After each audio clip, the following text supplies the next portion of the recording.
Salut les amis, j'espère que tout le monde va bien. Bienvenue sur 5 sur 5, j'appelle ça 5 sur 5. On va essayer de faire 5 minutes, 5 jours sur 7, du lundi au vendredi. Alors, aujourd'hui on est parachat Korach, la rébellion contre Moshe et Aaron son frère, le grand prêtre. Et on est lundi, donc on va parler la manière, comment Dieu a décidé de les départager, plutôt Moshe. En fait, qu'est-ce qui s'est passé pour remettre les choses dans leur contexte? Korach, ok, qui est lui-même un cousin de Moshe, donc de la tribu de Lévi, parce que pour vous remettre un peu, il y a eu 12 tribus, très bien. Yosef a eu 2 enfants, Ephraim et Ménaché, eux-mêmes ils sont considérés comme des tribus à part entière, donc on en a 13. Alors pourquoi on continue à appeler ça 12? Parce que dans le désert, la tribu de Lévi, en fait, elle n'a pas le campement, c'est le campement du centre. Et tout autour, il y avait 3, 3, 3 dans les quelques coins cardinaux. Et ils avançaient de cette manière. Et donc la tribu de Lévi, dans la tribu de Lévi, il y a une famille Cohen, qui est justement le frère de Moshe. D'ailleurs, Moshe c'est un Lévi, son frère c'est Cohen. Aaron à Cohen, Aaron le grand prêtre. Alors Korach, il arrive, il dit, c'est quoi cette histoire-là? Pourquoi c'est Moshe, toi le, le leader, le guide suprême de l'Éternel, qu'on doit à tout prix écouter, ok, mais peut-être qu'on est tous un peu capables aussi, il n'y a pas que toi. En plus, c'est qui le grand prêtre? Qui t'a choisi? Tu prends ton frère, c'est pas normal ça. Il faut peut-être voir ou peut-être faire un turnover, chacun son tour, etc. Et il a tout un groupe avec lui. Donc, Moshe, je rentre pas trop dans les détails, mais Moshe va leur dire comme ça, on va se départager de cette manière. Chaque chef de tribu va amener son bâton avec lequel il avance, qui est le symbole un petit peu de son autorité. Il va le mettre à côté de l'arche, dans le Mishkan, dans le temple, à côté du Saint des Saints. Et on va le laisser la nuit.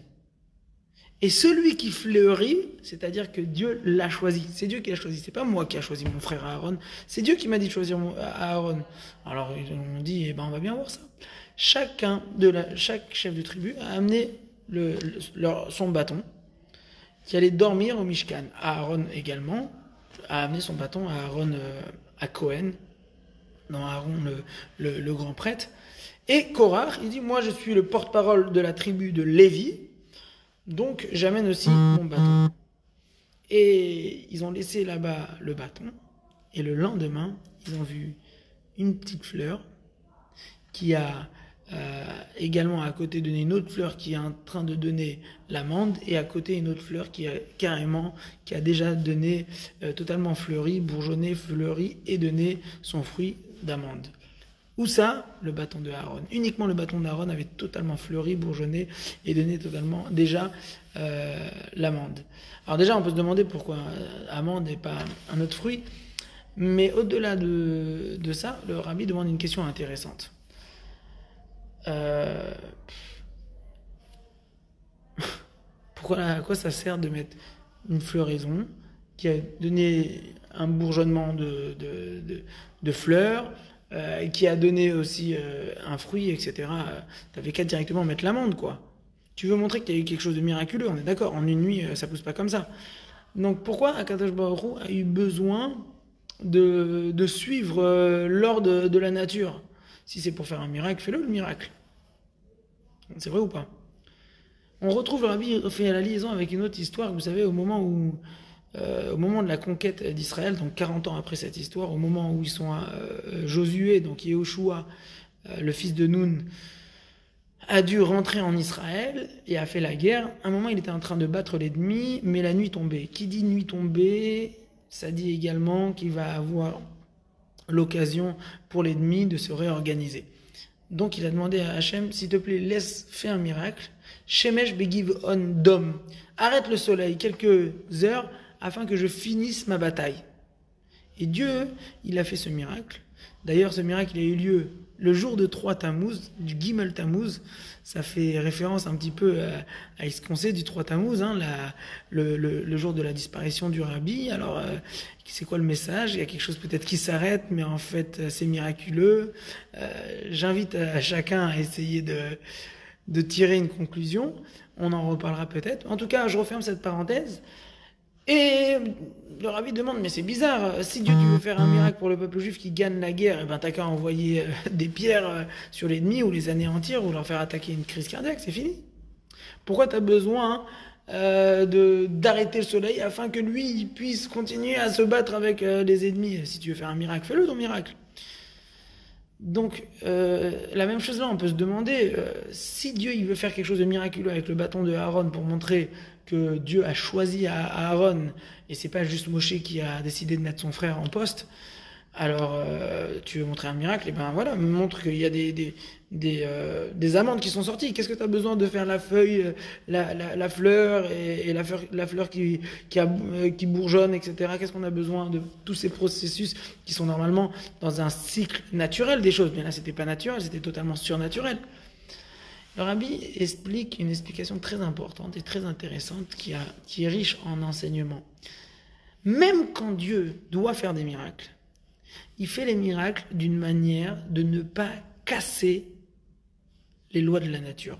Certes, quand il est obligé, il le fait, mais c'est par contrainte. C'est-à-dire que s'il y a une possibilité de garder ces lois de la nature, respecter la nature et en même temps pouvoir faire le miracle, alors il va essayer de faire le miracle dans les circonstances plutôt naturelles.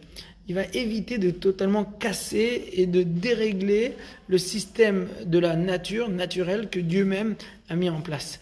Et c'est pour ça que même avec Yeshua Benoun, Dieu il voulait qu'il gagne.